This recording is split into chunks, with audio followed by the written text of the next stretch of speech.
প্ৰায়বিলাক নাৰীয়ে এজন পুৰুষে কেনেকৈ তেওঁলোকক টৰ্চাৰ কৰে এই কথাবিলাকহে কয়, কিন্তু আজি মই এগৰাকী নাৰীয়েও কেনেকৈ নিজৰ স্বামীৰ ওপৰত মেণ্টেল টৰ্চাৰ কৰিব পাৰে তাৰ ওপৰতে লিখিবলৈ আগবাঢ়িছোঁ। মোৰ এগৰাকী কলেজীয়া জীৱনৰ বান্ধৱীক হঠাতে গুৱাহাটীত লগ পালোঁ। নেৰা নেপেৰাকৈ তাই মোক তাইৰ ঘৰটোলৈ লৈ গ'ল।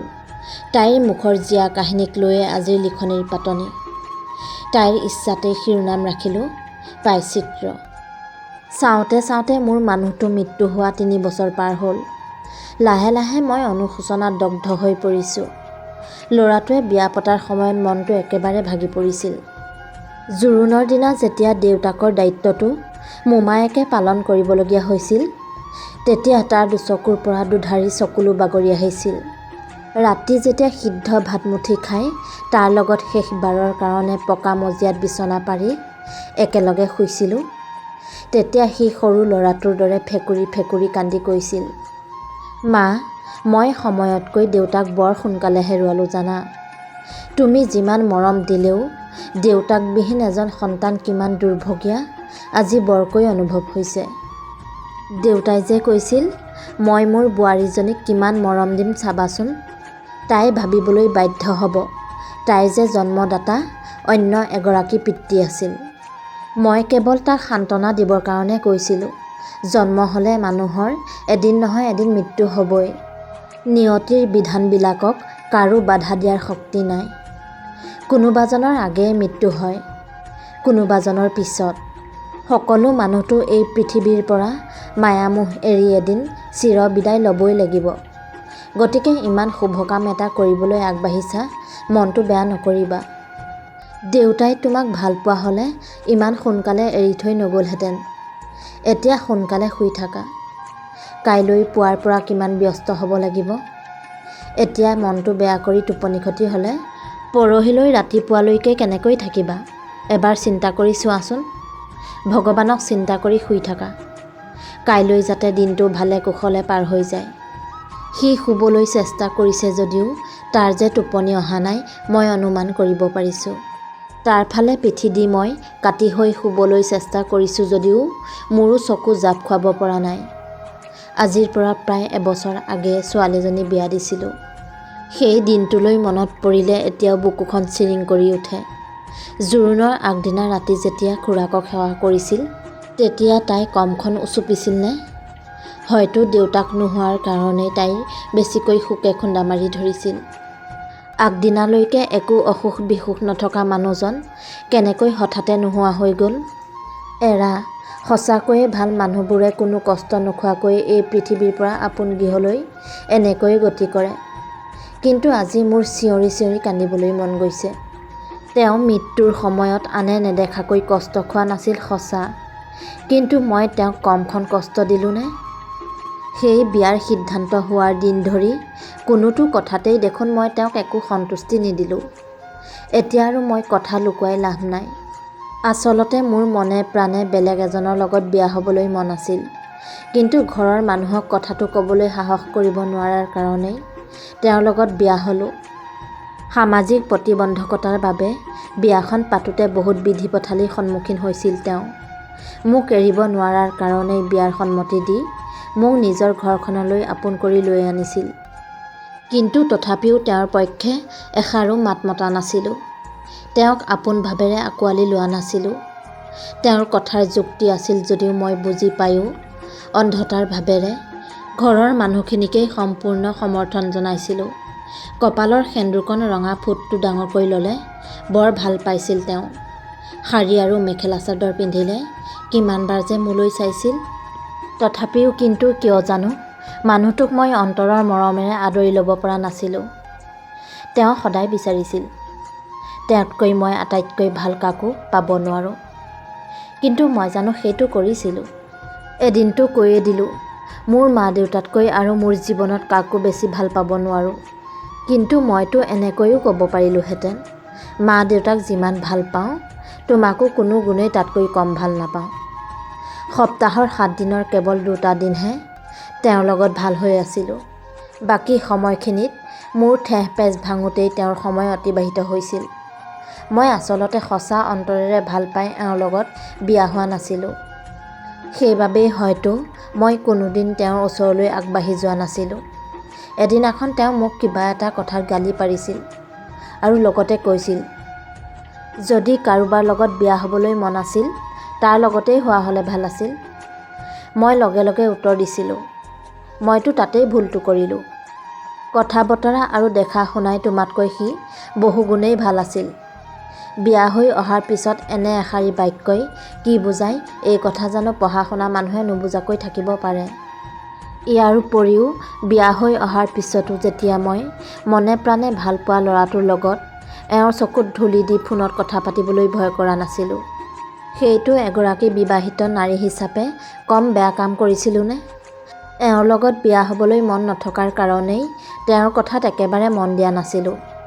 তথাপিও কিন্তু দুদিনৰ পিছতে তেওঁ মোৰ ওচৰ চাপি আহিছিল। এদিনাখন তেওঁ কৈছিল, মই তোমাতকৈ বহু আগতেই ঢুকাম জানা। তেতিয়া মই ইমান সহজভাৱে কৈ দিলোঁ, ঢুকালে ঢুকাবা আৰু, মানুহৰ মৃত্যুৰ আগপিছ আছেই, সেইটোনো কি ডাঙৰ কথাটো হ'ল। তেওঁ মাজে মাজে মোক কয়, মানুহজনী হ'ল মানুহজনৰ প্ৰেছাৰৰ টেবলেট, প্ৰেছাৰ কমাবও পাৰে বঢ়াবও পাৰে। ইমানবোৰ কথা কোৱাৰ পিছতো এবাৰলৈওতো তেওঁক যে অন্তৰৰ পৰা অকণো বেয়া নাপাওঁ কোনোদিন দেখাবলৈ চেষ্টা নকৰিলোঁ। প্ৰাকে প্ৰকাৰে তেওঁক যে মই অন্তৰৰ পৰা নিজৰ গিৰিয়েক বুলি বৰ বেছি ভাল নাপাওঁ তেওঁও অনুভৱ কৰিব নোৱাৰা নহয়। তথাপিও কিয় জানো তেওঁ মোক খন্তেকলৈও এৰি থাকিব পৰা নাছিল। শোৱাৰ পাটিত মোৰ কাৰণে বাট চাই চাই ইছাতি বিচাতি কৰি ৰাতিপুৱাই দিছিল, যিটো নেকি মোৰ কাৰণে বৰ অশান্তিজনক কাম আছিল। মই কিমান ভুল কৰিলোঁ বাৰু। অন্য মানুহ হোৱাহেঁতেন হয়তো মোৰ এই কথাবোৰ কিমানে জানিলেহেঁতেন। মই কিয় বাৰু এই কথাবোৰৰ ওপৰত অলপো গুৰুত্ব নিদিলোঁ। বিয়া হৈ আহিলোঁ এজনলৈ আৰু মনটো থাকিল সদায় আন এজনৰ লগত। সিওতো মোৰ বাদে অন্য এগৰাকীক বিয়া কৰাই এতিয়া 2টা সন্তানৰ সৈতে সুখে সন্তোষে দিন কটাইছে। সি মোৰ লগত কি কৰা নাছিল? এগৰাকী বান্ধৱীৰ লগত আৰম্ভ কৰা সুসম্পৰ্কৰ পৰা আৰম্ভ কৰি এগৰাকী ঘৈণীয়েকৰ লগত যি সম্পৰ্ক কৰিব পাৰি সকলো সম্পৰ্কটো কৰিছিল। মোৰ মানুহজনে বাৰু এই কথাবোৰ কেনেবাকৈ গম পাইছিল নেকি? মই প্ৰাক্তন ছাত্ৰ ছাত্ৰী সমাৰোহলৈ যাওঁতে তাৰ লগতেই যে এৰাতি কটাইছিলোঁ, এই কথাটোও বাৰু গম পাইছিল নেকি? সন্মিলনৰ পৰা ঘূৰি অহাৰ পিছত মানুহটো ৰাতি মোৰ বাবে অপেক্ষা কৰিলে মই বৰ অশান্তি অনুভৱ কৰিছিলোঁ। যিটো মানুহে মোৰ সান্নিধ্য নাপালে ইছাতি বিচাতি কৰি উজাগৰি ৰাতি অতিবাহিত কৰিছিল, সেই মানুহটোক বাৰু মই কমখন মিছা মাতিছিলোঁনে? মই জানো কেৱল এইখিনি কৰিয়েই ক্ষান্ত আছিলোঁ। খুবাখুবনিৰ দিনা যেতিয়া ঘৰখন ত্যাগ কৰি এওঁলোকৰ ঘৰখনলৈ আহিছিলোঁ, মই কান্দোনত চকুৰ পানীৰে বাট নেদেখা হৈ আহিছিলোঁ। সেই কান্দোনৰ আচল অৰ্থটোৰ কথাওতো কোনেও অনুভৱ কৰিব পৰা নাছিল। কাৰণ মই মনে প্ৰাণে ভাল পোৱা মানুহটোৰ লগত বিয়া হ'বলৈ নোপোৱাৰ দুখতেই যে ইমানকৈ শোকে খুন্দা মাৰি ধৰিছিল, এই কথা জানো মোৰ বাদে বেলেগে অনুভৱ কৰিব পাৰিছিল?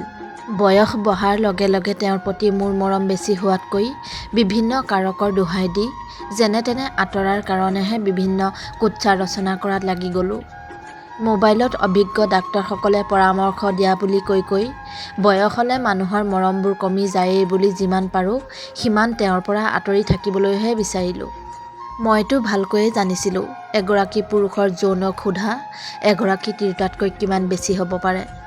তথাপিওতো মানুহটোৰ সেই সন্তুষ্টিৰ কথা মই এবাৰলৈ ভাবিবলৈ চেষ্টা নকৰিলোঁ। এটা সময়ত গৈ এনেকুৱা হ'লগৈ, তেওঁ মোৰ চকুৰ পৰা আঁতৰি থাকিলেহে মোৰ মনটোত শান্তি পোৱা হ'লোগৈ।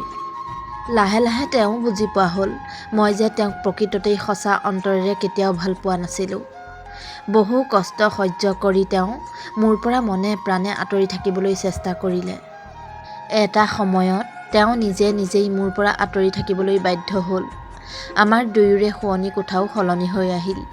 তথাপিও কিন্তু এদিনো মই তেওঁৰ ওচৰত নাচাপিলোঁ। কাৰণ সঁচা কথা ক'বলৈ গ'লে তেওঁৰ পৰা আঁতৰি মই এক প্ৰকাৰ শান্তি অনুভৱ কৰিছিলোঁ। এমাহ দুমাহকৈ এইদৰে 3 বছৰ অতিক্ৰম কৰিলে।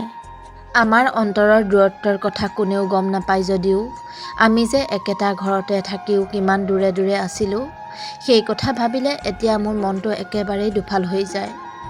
কেৱল তেওঁৰ ওচৰত কোনোদিন সৰু নহ'বৰ কাৰণেই অহংকাৰত মত্ত হৈ এনে কাম কৰিবলৈ মই কুণ্ঠাবোধ কৰা নাছিলোঁ। এতিয়া যিমান ডাঙৰকৈ ৰঙা ফুটটো লৈ লোকচক্ষুৰ আগত মানুহজন জীয়াই আছে বুলি প্ৰমাণ কৰিবলৈ বিচাৰিছোঁ যদিও জনাসকলে জানো মোক সেই কথাত প্ৰাধান্য দিব। আজি মোৰ মনে মনে ভয় হৈছে। মোৰ দৰেই যদি মোৰ ছোৱালীজনীও আত্ম অহংকাৰী হৈ মোৰ পথকে বাছি লয়, তেতিয়া তাইৰো সেই অৱস্থাৰ কাৰণে ময়ে জগৰীয়া নহ'মনে? এতিয়া মই তাইক কি সাহসেৰে বাৰু এই কথাবোৰ বুজাম? কেতিয়াবা এখন তামোল খোৱাৰ বাদে কোনোদিন একো ৰাগিয়াল বস্তু মুখত নিদিয়া এনেকুৱা এজন মানুহক জানো মই কোনোবা জনমত লগ পাম? সুদাই নিকাই যিহকে বনাই দিছোঁ তাতেই সন্তুষ্ট থকা মানুহজনক বাৰু মই কিয় অলপো বুজিবলৈ চেষ্টা নকৰিলোঁ? তেওঁতো ৰাতিৰ শয়ন কক্ষত কেৱল মোৰ পৰা অকণমান সঁচা মৰমৰ কাৰণেহে অপেক্ষা কৰিছিল। তাৰ বাদে তেওঁতো মোক একোৱেই আমনি কৰা নাছিল।